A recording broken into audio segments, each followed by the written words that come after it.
देवी और सज्जनों, एबीसी में आपका बहुत बहुत स्वागत है।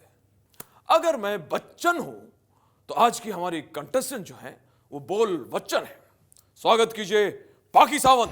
गणपति बप्पा जी, मैं यकीन ही नहीं हो रहा कि मैं आपके सामने खड़ी हूँ। मैं समझ गया। आप तो जब मिरर के सामने मेकअप करती होंगी तब भी आपको यकीन नहीं होता होगा कि आप ही पाकी सावंत हैं, क्योंकि आप अतरंगी बहुत हैं। मतलब? बाकी बातें बाद में। बैठिए, बैठ जाइए। Okay, let's play ABC. क्यों नहीं, मैं डरती हूँ क्या किसी से? पाकी जी, आपके लिए पहला सवाल ये रहा। रोने के क्या फायदे हैं? ए, आंखें साफ हो जाती हैं। बी, पीने के पानी की प्रॉब्लम समाप्त हो जाती है। सी, पब्लिसिटी मिल जाती है। या D, all the above. B, पीने के पानी का प्रॉब्लम सॉल्व हो जाता है। मेरे आंसू तो है जिनसे मैं अच्छे अच्छों को पानी पिला देती हूँ। ओ पाकी जी, अफसोस, गलत जवाब। अरे सर, पहले ही सवाल में आउट नहीं कर सकते हो, टीआरपी चाहिए। हाँ, बिल्कुल। ओ, सही जवाब। ओ जीसस, ओ गॉड, गणपति बप्पा, ये तो सही जवाब निकला। इसका मतलब ये हुआ कि मैं रोकर सही काम कर रही हूँ।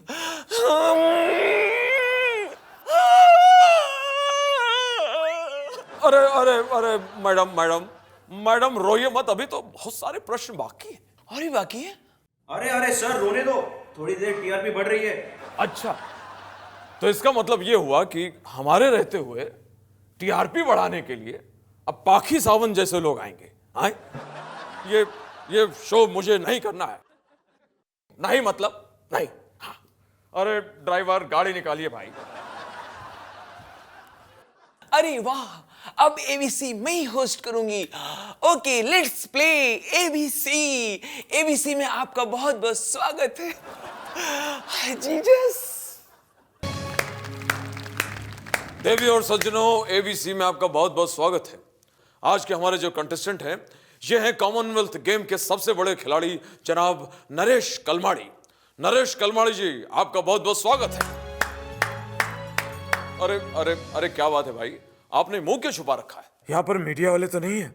यहाँ बिल्कुल कोई मीडिया वाला नहीं है, यहाँ सिर्फ हमारे कैमरे हैं। फिर ठीक है। Okay, let's play ABC. तो शुरू करें। आपके लिए पहला सवाल ये रहा।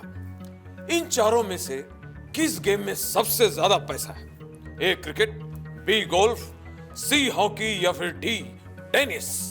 क्या करता तुम्हें? और सही जवाब तो कंप्यूटर में है नहीं।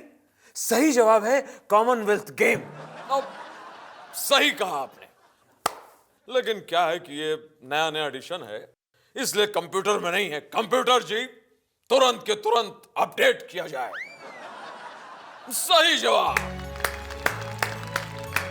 तो कलवाड़ी जी, आपके लिए अगला सवाल ये रहा। इन चारों खेल में से किस खेल में भारत को गोल्ड मिल सकता है? A cricket, B boxing, C weight lifting या डी हॉकी? सही जवाब अब भी नहीं है। सही जवाब है करप्शन। कंप्यूटर जी, इसको ओपनली चेक किया जाए। सही जवाब। वाह, कमाल कर दिया आपने। आपका अगला सवाल ये रहा। इन चारों लोगों में से कौन है जो अगले साल सबसे ज्यादा टैक्स भरने वाला है? ए नरेश कलमाड़ी, बी नरेश कलमाड़ी, सी नरेश कलमाड़ी और डी जो है वो भी नरेश कलमाड़ी। तुम्हारा कंप्यूटर एकदम भंगार है, इसके अंदर सही जवाब नहीं है, सारे ऑप्शन रॉन्ग देता है। आपको मालूम है टैक्स इनकम पर होता है, साइड इनकम पर नहीं। बंद करो तुम्हें। सुने, अरे नरेश जी, अरे सुरेश जी, महेश जी, अरे ये तो चले गए भाई। मिलॉर्ड, आज हमारे साथ मौजूद हैं इस अदालत में एक ऐसे शख्स जो किसी को भी उसकी सीट से उठा सकते हैं, सिवाय नेताओं के।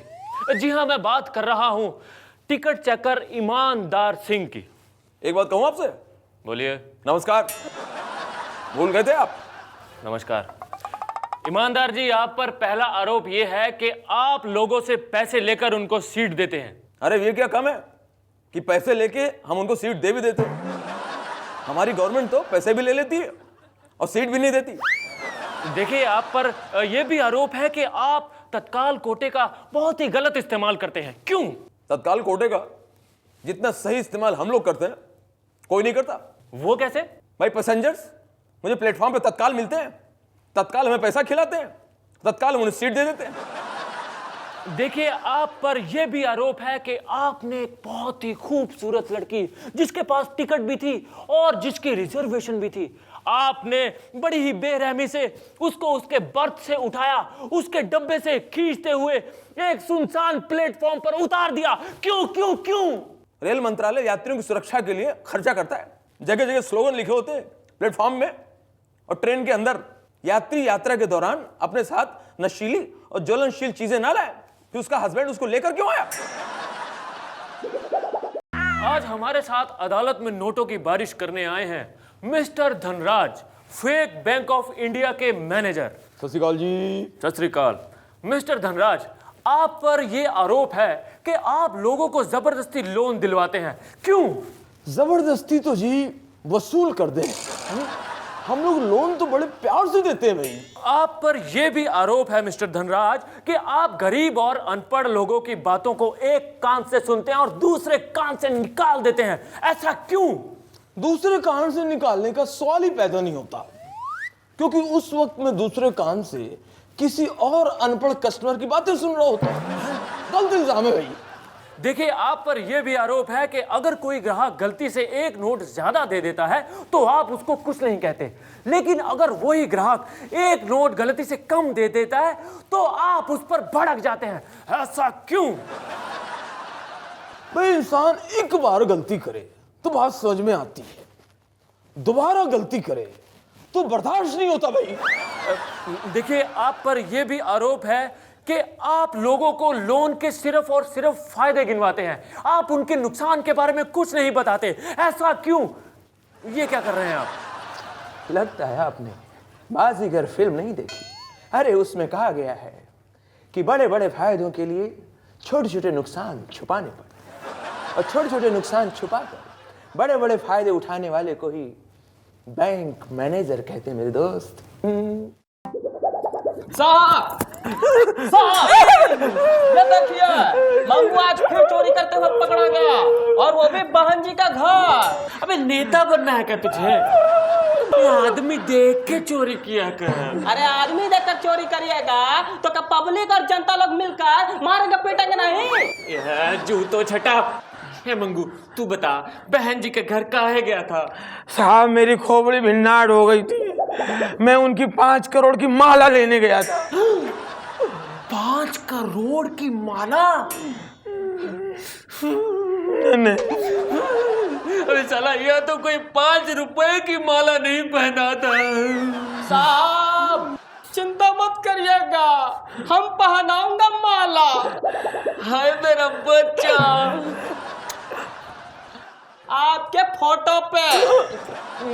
ये मंगू, हाँ तू बता, माला मिली? हाँ मिली। उसके बाद? उसके बाद मैं झूठ नहीं बोल लिया हूँ, मैंने देखा कि बहन जी मेरे सामने खड़ी है और मुझे घूर रही है। उत्तरी फिर क्या, मुझसे बहुत प्यार से बोली कि तुम अभी अच्छे चोर नहीं हो, अगर अच्छे चोर होते तो अपनी पार्टी का टिकट दे देती। यहाँ से जाओ, 4-5 साल चोरी की और प्रैक्टिस करो, जब अच्छे चोर बन जाना तब मेरे ऑफिस में आना, थैली लेके टिकट दे दूंगी।